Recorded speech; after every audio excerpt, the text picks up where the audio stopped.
Alright, this is Mr. Giles, and today we're going to look at how I created this animation of a character falling kind of through the screen. And we've already talked about the animation part, so we're going to talk about the background, how to make your own custom falling forever backgrounds. So, first I'm going to use Paint.net. You can use any graphic design program. You can use MS Paint, you can use Photoshop, you can use GIMP. All those programs will work. But to get a to create the background, there's a few things you need to do. One, I'm trying to stay consistent with my colors. I created everything in one document. Now you don't have to do that, but I'm going to show you how I did this. So I'm going to start a new one. The size I'm using is 800 by 600. It works well with the dimensions of pivot, and it fits on my screen easily. If you start getting larger, you can start having issues. Also, if it's too large, it's hard for the program to render. So I'm going to start a new one. There's several ways you can draw your area. First, I'm just going to fill the screen with a blue color. And that's my sky color, okay? It could be orange. You could do a gradient. There's a lot of ways you could do this. A gradient could actually be really cool. You know, maybe start with a darker color, lighter color towards the top, and it gets darker as it goes down. Anyway, so I'll try that. Now I'm going to select the shape tool, and I'm going to use brown. It's purple. I know there's a brown color in here. I think it's the last one there. That's sort of a brown color. And I select the shape tool, and the option here is draw a filled shape. So that's going to give me an automatic cliff here without it being too difficult. Then I can, to make the edges more interesting, you can chop out of the edges, or you can. I'm going to use the freeform select tool to kind of. I'm going to just draw a pattern here, and then I have to go all the way over so that it's a filled in shape, okay, so it doesn't loop over itself. And then I'm gonna just click, and I'm gonna fill that area right there. I'm gonna fill those little edges, and now my cliff, Control D to deselect, it gives my cliff a little more originality. Now another way to do this is I mean, you can just go all the way back here, and you could start with this tool, kind of draw your cliff like this. You have to draw down. See, now I have to drag my mouse all the way over here, and then it's going to fill that whole area in, and then I can fill that area in. Hit Control D to deselect, and do that. I actually kind of think that's a little easier. So I'm going to just sort of free draw my cliff, and then I pull all the way to the right, and then I can fill that in like that. Okay. Now, the trick to connecting your backgrounds so that your backgrounds all appear like they go forever, because if you look at my backgrounds here, you can see from one to the next, they really look like they're connected. So to give them that connected look, there's several ways you could do it. You can look at like actually the coordinates on your measurement up here, and kind of go, okay, my mouse is right at 290 or 275 or whatever, and then over here it's at you have your coordinates right here. You actually have coordinates, so you could look at the coordinates 544, 595. You could try to get it so that it's in the exact sort of same position. I find that's much more difficult than what I'm about to do. So I'm going to hit Control D to deselect. I am going to duplicate this layer. Okay, so I'm making a second copy. I'm going to turn off the bottom one so I don't accidentally delete it. And I'm going to get the blue selection. That grabs the whole thing. And I'm going to drag the whole thing up to the very top. And I'm going to just leave it right about there. And to make sure that I'm not, like, for example, if you see that, like, right here, it's sort of not, there's not all the way to the edge, I can use the arrows. I'm going to wait till it's just touching the edge. It's exactly there, and I'm going to hit Control D again. And then I'm going to continue drawing my shape down. So I'm going to get the lasso select. I'm going to click it right there, and I'm going to draw my cliff. And if you want to, I'm going to put some spikes, make it a little more dangerous for my stick man. And then I'm going to drag over and all the way up. And then I can fill this in with brown. Make sure you have brown selected. If it's not, just reselect the brown color. And if you're using custom colors, use the color picker and then pick the color from right there so that you're getting the same color. Okay? So I fill it in, Control D, and then I'm going to get my lasso select tool. And honestly, it's a really weird tool when you start using it for the first time. But after you use it for a little bit, you'll get used to it. I'm going to click and I'm going to enter. And then this area is going to be a little different because I use the gradient tool. So I'm going to go ahead and click that. Now you don't have to do gradients. You can just do a solid color. This is a little more challenging if you want to do a gradient. So to do the gradient, I'm going to magic wand this open area.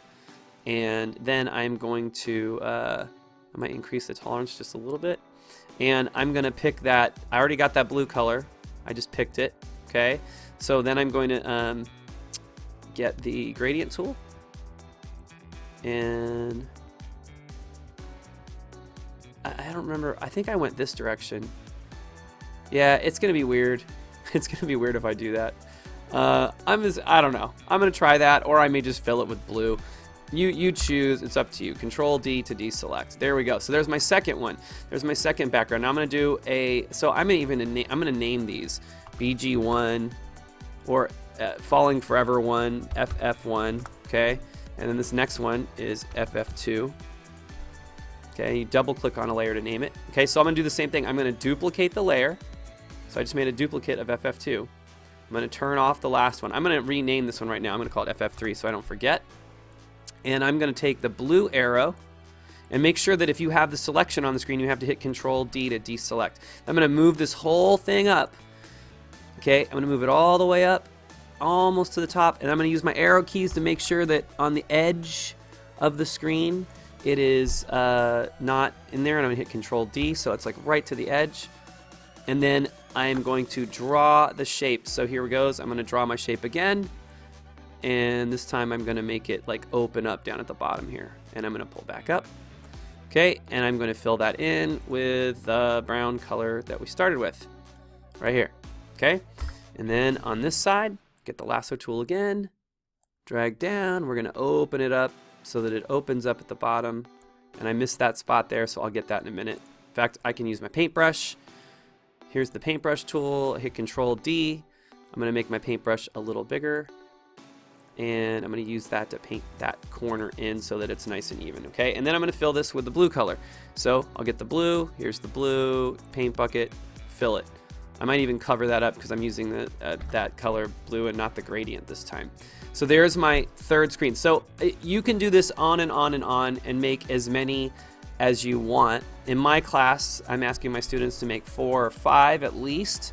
You need to have a spot where the character lands, and then you need to have a place where they go. And they're going to go somewhere and find something or do something or meet someone. It's kind of up to you what happens. So to save these to use in your project, here's what you're going to do. You're going to turn on the layer you want to save. So I'm going to start with I'm going to do them in order so that it keeps my brain in order. I'm going to press, this is FF1. I'm going to go to File.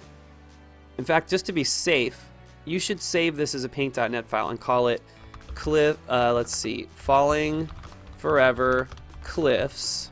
Okay, and then we're going to call it Falling Forever Cliffs Layers. All right, and I'm going to go to my H drive, maybe, if it works. I'm going to go to my H drive, and I'm going to save it in my Paint.net folder, okay? And I'm going to save that. That's a safety so that in case I mess up, I can go back to it. Now, I'm going to save again as a JPEG because you need JPEGs to go into Paint.net. So I go to JPEG, and now I'm going to call it FF1, okay? Or you can call it, you know, F1, F2, F3. If you already have FF1s from doing my previous project, call it F1, or call it background 1, or call it cliff 1. Let's call it cliff 1. There we go. Save. Okay. Flatten. Now it's flattened all my layers, so I'm going to hit Control Z to unflatten. I'm going to uncheck the FF1 or cliff 1, and I'm going to check out FF2. I'm going to go to File, Save As. I'm going to change it to a JPEG. I'm going to call it Cliff 2, so I'm just going to click right there and just delete the 1 and make a 2. Save. Okay. Flatten. Control Z to undo, uncheck that, and then check the last one, and then you go through this process and you do the same thing. File, save as, change it to a JPEG. It's got to be a JPEG, or I think it'd be a bitmap too, but we're just going to focus on JPEG. And we're going to save it 3. Okay, flatten. So once you've got all those, you might remember, or you might not, how to get those into Pivot. So I'm going to open up Pivot here, and you just go to File, Load Background. And you're going to load, in fact, you could just load all 3 of your backgrounds, I believe. Let me just, I'm going to try this just to see if it works. And I'm going to class, semester 2. I have a lot of folders. I probably need to clean this up a little. Let's see if I can select all 3. No, you can only do one at a time. So I'll say open. Then I'm going to go to File. And if it asks you, do you want to resize your Paint.net to fit this background, you're going to say yes, you do. You want to keep those backgrounds consistent in size. I'm going to go ahead and I'm going to load another background. I'm going to load 2. Open. Would you like to delete it from the list? No. So now if I look at my list, I have 2. So I'm telling it no, I don't want to delete from this file. Load background. Cliff 3. Open. Do you want to delete this from the list of backgrounds? No, I don't. So now I have all 3 backgrounds. I'm going to change it to Cliff 1. Cliff 3 is no longer in use. Would you like to delete it from the list of backgrounds? No.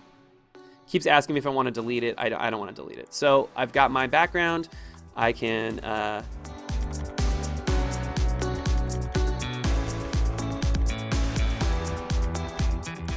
run him off the background there, and he disappears. And then you add your next background. Background 2. Add frame. And then you continue to have your character fall, and there's how you do it. All right, have a great day.